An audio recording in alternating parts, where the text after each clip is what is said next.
बिस्मिल्लाहिर्रहमानिर्रहीम।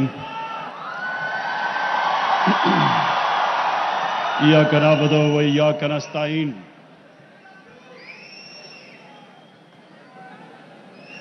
सबसे पहले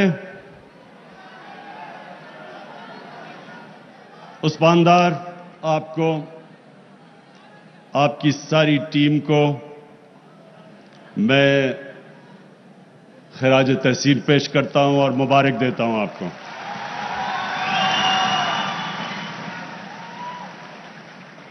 और इसलिए कि जिस जुनून से आपने ये काम किया, मेहनत तो आपने की, लेकिन मेहनत के साथ जुनून मुझे नजर आया। इसलिए मैं खास तौर पे सबके सामने, आप सारा यूथ, नौजवान, कामयाब नौजवान जो यहां बैठे हैं, मैं सबके सामने आज इसको उस्मान डार को, इसलिए कि कई समझते थे बड़ा मुश्किल है, ये नहीं होगा, लेकिन लगा रहा। उस्मान फाइनेंस मिनिस्टर से मिलता था, प्लानिंग मिनिस्टर से मिलता था, स्टेट बैंक गवर्नर से। तो ये जो इससे प्रोग्राम अभी तक सामने लेके आए, ये शुरू करना बड़ा मुश्किल था, लेकिन माशाअल्लाह क्योंकि अब चल पड़ा है, तो अब हमें नजर आ रहा है कि ये हमारे मंसूबों में से इंशाअल्लाह सबसे कामयाब होगा।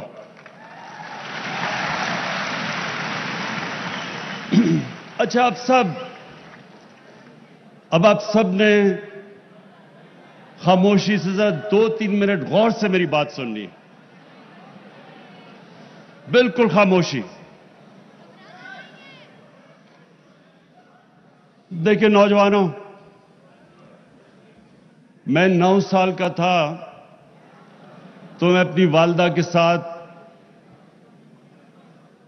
तब वो गद्दाफी स्टेडियम नहीं था, उसका नाम अभी गद्दाफी रखा नहीं गया था, लेकिन लाहौर स्टेडियम में टेस्ट मैच देखने गया 9 साल की उम्र में।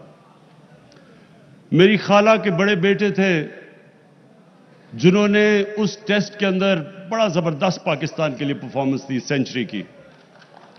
तो अभी एक मिनट, कुछ और बोल, बस अभी नहीं। तो मैंने अपनी वालदा को कहा कि मैं टेस्ट क्रिकेटर बनना चाहता हूं, 9 साल की उम्र का था। तो जितने भी मेरे रिश्तेदार थे जिन्होंने मेरे कजन्स को देखा हुआ था क्रिकेट खेलते हुए, वो मेरे से बड़े थे, वो सब मुझे कहते थे कि उनमें तुम्हारे से बहुत ज्यादा टैलेंट था, तुम टेस्ट क्रिकेटर नहीं बन सकते। तो सारा वक्त मैं ये सुनता गया कि तुम्हारा टेस्ट क्रिकेटर बनना यानी पाकिस्तान के लिए क्रिकेट खेलना नामुमकिन है। फिर खैर मैं बन गया। मैं आपको बातें कह रहा हूं, ये आपके लिए आने वाले आपके मुस्तकबिल में बहुत काम आएंगी, तो इसलिए जरा गौर से सुने, क्योंकि आपने इंशाल्लाह बड़े काम करने हैं, आप सब ने बड़े काम करने हैं। तो जब इमरान खान का तकरीब से खिताब जारी है। जवान कन्वेंशन 2021 और 4 तो नए अखबार प्रोग्राम्स में का आया, आगाज हो रहा है। इमरान खान नहीं, इमरान कांट यानी क्रिकेट नहीं खेल सकता। उसके बाद 4 साल लगे वापस, बड़ी मेहनत की, पढ़ाई भी कर रहा था, मेहनत करके फिर से क्रिकेट टीम में वापस आया और फिर मेहनत की, गलतियों से सीखा, कामयाबी मिली, फिर बड़े बड़े गोल्स किए कि पहले पाकिस्तान का सबसे बेहतरीन ऑलराउंडर बनना चाहता था, फिर दुनिया का, फिर कैप्टन बना, फिर पाकिस्तान टीम को दुनिया की टॉप टीम करना चाहता था। ये सब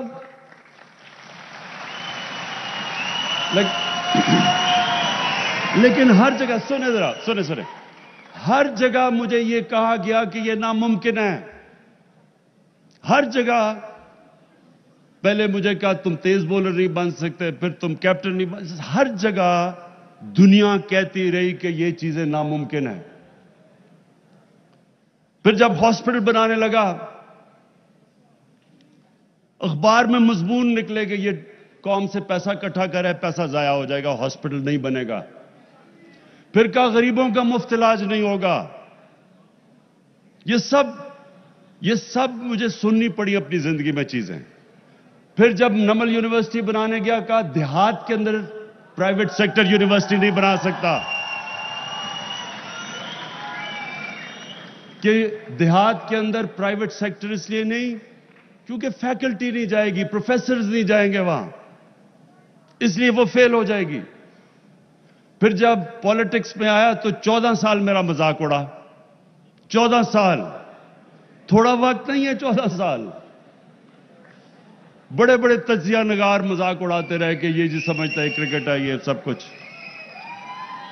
कहा कि दो सुन ले, ये आपके लिए काम की बातें करने लगा हूं। दो कहता दो पार्टी सिस्टम में तीसरी पार्टी आ ही नहीं सकती। और फिर जब वो पार्टी आ गई तो फिर 3 साल से सुन रहा हूं कि तुम फेल हो जाओगे। ये मैं आज आप सबके सामने कह रहा हूं और इंशाअल्लाह आप ये अपनी नजरों से देखेंगे कि पाकिस्तान को एक अजीम तरीन कौम बनते हुए।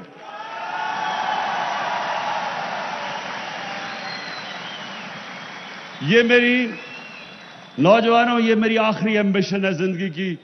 हर चीज में लोगों ने कहा नामुमकिन है, अल्लाह ने कामयाबी दी। इसलिए कामयाबी दी कि जब से अल्लाह ने दुनिया बनाई है उसने एक असूल कई बनाए हुए हैं कि जिसने भी कामयाब दुनिया में होना है, कोई भी इंसान आज तक मेहनत किए बगैर कामयाब नहीं हुआ।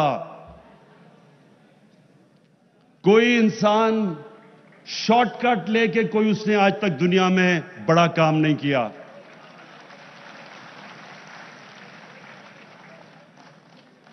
और कामयाबी का राज क्या है? कामयाबी, नौजवानों खास तौर पे आपके लिए फिर से गौर से सुने, कामयाबी का राज सबसे बड़ा यह है, बड़ी सोच रखना। जितनी बड़ी ख्वाब आपकी होगी उतना ही बड़ा इंसान बनेगा। अल्लाह ने इंसान को इतनी ताकत दी है कि जब अल्लाह ने फरिश्तों को कहा कि आदम के सामने झुको, तो शैतान ने कहा कि मैं तो आग का बना हुआ, मैं क्यों इसके साथ, ये तो मिट्टी का बना हुआ है। तो अल्लाह ने शैतान को क्या कहा कि तुम्हें भी नहीं पता कि मैंने इस इंसान को कितनी ताकत दी है। तो नौजवानों, लोग अपनी जिंदगी गुजार जाते हैं, उनको यही नहीं पता होता कि अल्लाह ने उनको कितनी ताकत दी है। जितना आप अपने आप को आजमाओगे, जितना आप चैलेंजेस के सामने खड़े होगे, उतना आप बड़े इंसान बनते जाओगे। कामयाब वो नहीं होता जो सबसे टैलेंटेड होता है, ज़हीन होता है, अच्छी तालीम मिलने वाला कामयाब नहीं होता। कामयाब वो होता है जो बड़ी सोच, बड़ी ख्वाब रखता है और उसके बाद हार नहीं मानता।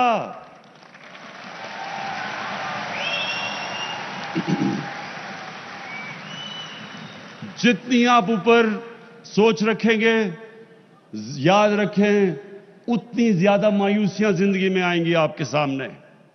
और इंसान के कैरेक्टर की पहचान बुरे वक्त में होती है। मुश्किल वक्त में पता चलता है कि इंसान का कितना कैरेक्टर है। अल्लाह कुरान में कहता है कि मैं तुम्हारे ईमान को बार बार मुश्किलों से आजमाऊंगा। क्यों वो अल्लाह हमें मुश्किलें देता है? हमारी बेहतरी के लिए। जब एक इंसान के सामने मुश्किल आती है, उसके सामने खड़ा होता है, बुरे वक्त को बर्दाश्त करता है, अपना जायजा लेता है कि क्या वक्त, क्या गलतियां की मैंने, गलतियों को ठीक करता है, मेहनत करके इंसान और मजबूत हो जाता है और ऊपर चला जाता है। और यह है साइकिल जिंदगी का। असल में नौजवानों, ये मेरी, अब सब ने ये बात समझनी है, कभी आपको हार हराती नहीं है। जब आप हार से, बुरे वक्त से हार मान जाते हैं, तब आप हारते हैं। जब तक आप हार नहीं मानते, सेल्फ एनालिसिस करते हैं, اچھا ابھی وہ شفا نے کہا کہ انگریزی، میں صرف انگریزی کا پہلے کلیئر کر دوں کہ دیکھیں میں یہ کہتا ہوں کہ فنکشن میں سارے پاکستانی بیٹھے ہوتے ہیں، ٹی وی پہ جا رہا ہوتی ہے فنکشن اور ہم انگریزی میں بول رہے ہوتے ہیں. کبھی سنا ہے کہ انگلینڈ کے اندر کوئی فنکشن ہو رہی ہے اور وہ اردو میں شروع ہو جائے بولنا؟ کوئی کبھی سنا ہے؟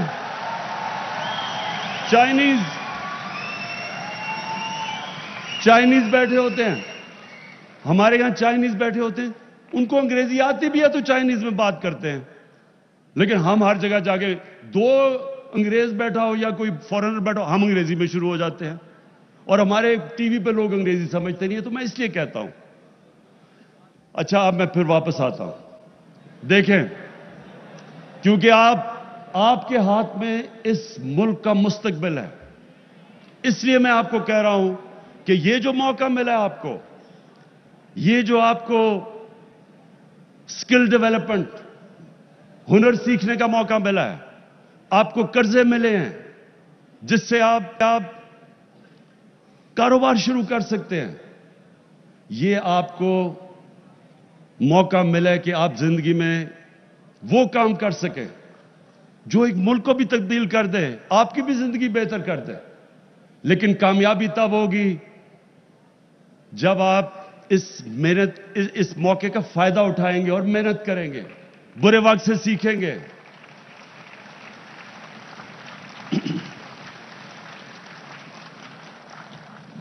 ہم پاکستان کو ہمیں یہ پتا ہے کہ بڑا مشکل وقت ہے ہمارے پہ. مشکل وقت کیوں ہے؟ دنیا پہ مشکل وقت آیا ہوا ہے. مشکل وقت کیوں آیا ہے؟ کرونا کی وجہ سے. صدیوں میں ایک دفعہ اتنا بڑا سن لیں بعد میں نعرے مارنا. یہ میری ذرا غور سے بات سنیں. کرونا وائرس صدی میں ایک دفعہ اس طرح کا ایک دنیا میں بحران آتا ہے. ساری دنیا میں مشکل آئی ہوئی ہے کیونکہ لاک ڈاؤن کر دیے. لاک ڈاؤن کی وجہ سے کاروبار ختم ہو گیا، سب کچھ رک گیا. سپلائی لائنز وہ رک گئی، چیزیں غائب ہو گئیں، چیزوں کی قیمت اوپر چلی گئی. تیل دگنا، کوئلہ دگنا، گیس دگنی سے بھی زیادہ. تو یہ ساری دنیا کا مسئلہ اس وقت. اس کے لیے میں پھر آپ کو کہتا ہوں کہ ہم یہ پروگرام لے کے آ رہے ہیں. ایک تو کامیاب جوان تو آپ کے سامنے آج، لیکن کامیاب پاکستان جو بھی شوکت ترین نے بتایا، سود کے بغیر قرضے 40 لاکھ خاندانوں کو، ان کو ہنر سکھانا، سود کے بغیر گھر کے لیے قرضے، یعنی گھر بنانے کے لیے پہلی دفعہ پاکستان میں ہو رہا ہے کہ حکومت سود کے بغیر قرضہ دے گی تاکہ ایک غریب گھرانہ اپنا گھر بنا سکے. اور سب سے زیادہ جو مجھے فخر ہے آج نوجوانوں، سب سے زیادہ فخر مجھے اس چیز پہ ہے کہ پاکستان میں universal health coverage, health insurance, سارے خاندان جتنے صوبے ہمارے نیچے ہیں، پنجاب، پختونخوا، آزاد کشمیر، گلگت بلتستان اور بلوچستان، ہر شہری کو ہم انشاءاللہ ہیلتھ انشورنس دینے لگے ہیں جو کہ جنوری سے شروع ہو جائے گی سارے پنجاب کے اندر، ہر خاندان کے لیے. اور اس سے یہ ہوگا کہ کسی گھر میں بھی بیماری ہوئی تو 7 لاکھ سے 10 لاکھ روپے کسی بھی ہسپتال میں جا کے اپنا علاج کروا سکیں گے. یہ میں ہمیشہ سمجھتا تھا جب شوکت خانم کینسر ہاسپٹل بنا رہا تھا کہ اللہ نے مجھے کبھی بھی موقع دیا. شوکت خانم کینسر کیوں بنایا تھا ہاسپٹل؟ کیونکہ کینسر کا علاج سب سے مہنگا ہے. جب میری والدہ کو کینسر ہوا تو مجھے احساس ہوا اس چیز کا، تو سوچا کہ غریب لوگ کیسے اپنا کینسر کا علاج کروا سکتے ہیں. اس لیے شوکت خانم بنا تھا. اور تبھی میں نے ارادہ کیا تھا کہ اللہ نے مجھے کبھی بھی موقع دیا تو سب سے پہلے ہیلتھ انشورنس لے کے آئیں گے کہ غریب سے غریب گھرانہ میں بھی अगर मुश्किल वक्त आता है तो उनके पास कार्ड हो, किसी भी अस्पताल में जाके अपना मुफ्त इलाज करवा सके।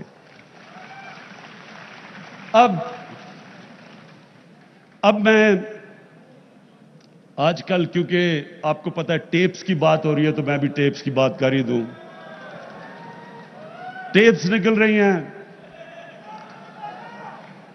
जनाब जजेस के नाम आ रहे हैं।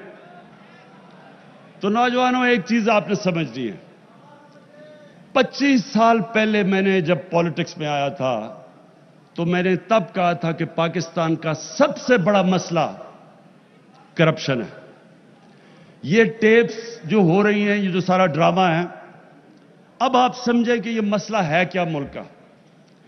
जिस मुल्क के अंदर उनका सरबरा, प्राइम मिनिस्टर और वजीर चोरी शुरू कर दें, मुल्क के पैसे को चोरी करके बाहर ले जाना शुरू कर दें, और वो बाहर क्यों ले जाना चाहते हैं, क्यों ले जाना पड़ता है?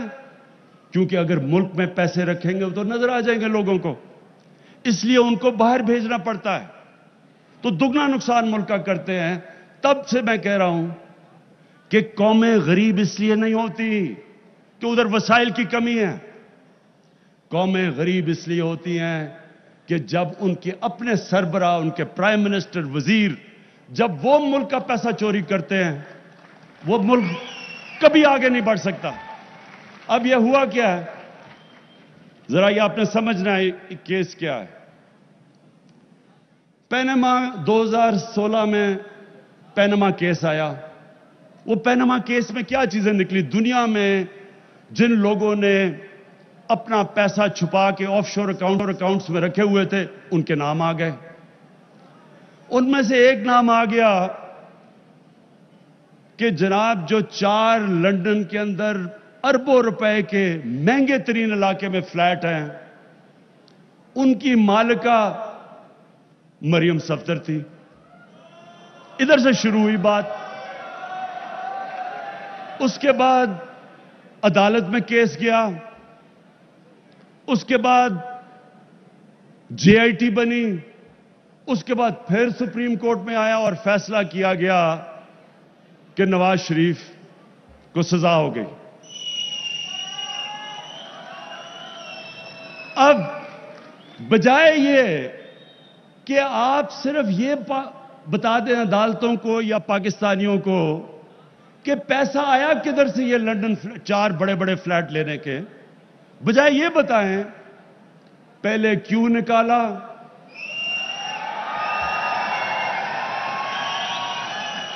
अदलिया को बुरा भला, फिर उसके बाद पाकिस्तानी फौज को बुरा भला।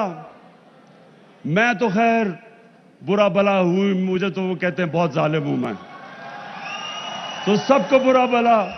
भाई आप जवाब दें कि आपने ये 4 फ्लैट लिए किधर से। सारी चीजें कर रही हैं लेकिन जवाब नहीं दे रहे। मेरे ऊपर इन्होंने केस किया, सुप्रीम कोर्ट में लेके गए, मेरा भी लंदन में फ्लैट था। मैंने सुप्रीम कोर्ट में एक एक चीज की 40-40 साल पुराने कॉन्ट्रैक्ट्स के मैंने कागजात दिए, जबकि मैं तो पब्लिक ऑफिस होल्डर नहीं था, मैं तो एक खिलाड़ी था। उसके बावजूद जो अदालत ने मेरे से रसीदें मांगी मैंने उनको दी। 10 महीने लगे। मैंने क्यों? और इन्होंने अभी तक, जब इन्होंने अदालत में पूछा, पहले असेंबली में झूठ बोला, ये हैं जी दस्तावेजात, वो फ्रॉड निकले। फिर कतरी खत आ गया, वो फ्रॉड निकला। फिर क्लिबरी फॉन्ट आ गई, वो भी फ्रॉड निकली। उसके अभी तक एक कागज नहीं ये बता सके कि 4 लंदन के फ्लैट किस पैसे से खरीदे गए, क्योंकि चोरी का पैसा था। अब सारे पाकिस्तान के इदारों को बुरा भला। लेकिन जो मुझे अफसोस है, और मैं ये आखिर में आपसे सबसे बात करना चाहता हूं, ये आखिरी बात है, ये समझ जाए। अफसोस किस चीज का है कि एक लाहौर में फंक्शन होती है, उधर चीफ जस्टिस को बुलाया जाता है, सुप्रीम कोर्ट के जजेस को बुलाया जाता है। उधर कौन तकरीर करता है? جو آدمی سپریم کورٹ نے جس کو کنوکٹ کیا ہوا ہے, جو جھوٹ بول کے ملک سے باہر بھاگا ہوا ہے, وہ تقریر کر رہا ہے. میرے نوجوانوں, ایک میری بات سن لیں آپ. قوم کبھی ختم نہیں ہوتی پیسہ چوری صرف کرنے سے. قومیں پھر ٹھیک ہو جاتی ہیں, پیسہ پھر بنا لیتی ہیں. لیکن قوم تب تباہ ہوتی ہے جب چوری کو برا نہیں سمجھا جاتا.